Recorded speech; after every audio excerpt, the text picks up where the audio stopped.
To change the home screen mode for Redmi Note 15 Pro, first of all we'll need to launch our settings. Next step is to scroll down until we locate the home screen. Go for it and then look for the home screen right here. And after that you'll be able to switch between three different modes for your home screen. You can go for a classic one, which removes the app drawer, the swipe up when you're in the home screen won't open your apps drawer anymore.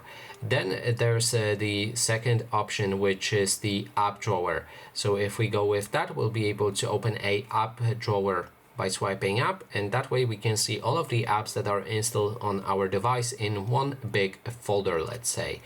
It's called the app drawer. Then next option is a light version, so let's go for that as well right here.